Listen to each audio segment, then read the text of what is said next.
சோட்டானிக்கரை பகவதி அம்மன். சோட்டானிக்கரை பகவதி கோவில் கேரளத்தில் மிகவும் பெயர் பெற்ற இந்து மதத்தினர் போற்றும் அன்னை இரவியான பகவதி கோவிலாகும். இந்த கோவில் தென்னிந்தியாவில் கேரள மாநிலத்தில் உள்ள எர்ணாகுளம் என்ற இடத்தின் அருகில் உள்ளது. இக்கோவில் சபரிமலை ஐயப்பன் கோவிலைப் போலவே மிகவும் பெயர் பெற்ற கோவிலாகும். கடவுளின் தேசம் என எல்லோராலும் அழைக்கப்படும் கேரள மாநிலம் எர்ணாகுளத்திலிருந்து 16 கிலோமீட்டர் தொலைவில் இருக்கிறது சோட்டானிக்கரை பகவதி அம்மன் ஆலயம். குருவாயூர், சபரிமலை, திருவனந்தபுரம், பத்மநாப சுவாமி கோயில் போலவே சோட்டானிக்கரை பகவதி அம்மனும் புகழ்பெற்ற ஆலயமாகும். கேரளா, தமிழகம், கர்நாடகா ஆகிய பகுதிகளில் இருந்து பக்தர்கள் ஆயிரக்கணக்கில் எப்போதும் வந்த வண்ணம் உள்ளனர். மனநோய்க்கு மருந்தாகும் சோட்டானிக்கரை பகவதி அம்மன் மிகவும் புகழ்பெற்ற ஆலயமாகும். இதன் தல வரலாறு என்ன என்பதை இப்பொழுது பார்ப்போம். முற்காலத்தில் மலையாள தேசம் வனங்கள் அடர்ந்த கானக பகுதியாக இருந்தது. அங்கே கண்ணப்பன் எனும் வேடுவன் வாழ்ந்து வந்தான். மனைவி இல்லாததால் தனது மகள் பவளத்துடன் வசித்து வந்தான். கண்ணப்பனோ வனதேவதையை அனுதினமும் வணங்கும் தீவிர பக்தன். அருகாமையில் இருக்கும் கிராமங்களுக்கு சென்று அங்கு மந்தையில் இருக்கும் மாட்டையோ அல்லது வனத்துக்குள் மேய்ச்சலுக்கு வரும் மாடுகளில் ஏதேனும் ஒரு மாட்டையோ திருடி வந்து பலி கொடுத்துவிட்டு தன் கூட்டத்தாரோடு தானும் சாப்பிடுவது வழக்கம். கண்ணப்பனின் வீட்டிலும் மாடு ஒன்று கன்றை ஈன்று பால் கொடுத்து வந்தது.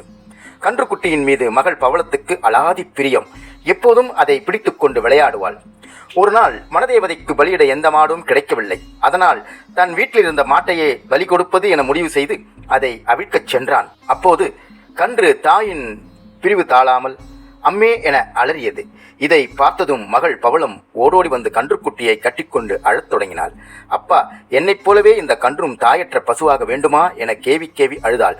மகளின் அழுகை கண்ணப்பனின் மனதை என்னவோ செய்தது. இனி ஒரு நாளும் உயிர்களை பலி கொடுக்க மாட்டேன் என அழுது புலம்பி அரற்றினான்.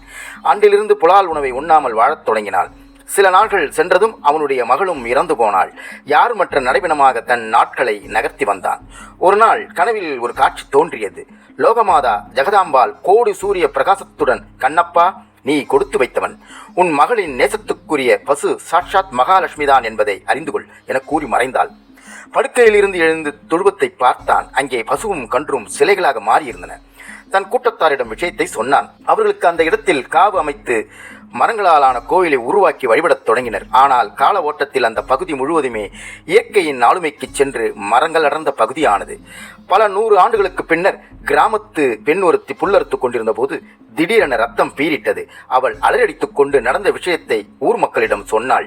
அவர்கள் அதை எடாட்டு நம்பூதிரியிடம் சென்று கூற அவர் வந்து பார்த்துவிட்டு, இந்த இடம் முழுவதுமே தேவியின் அருள் பெற்ற இடம், இங்கு ஆலயம் அமைத்து வழிபடுவோம் என்றார்.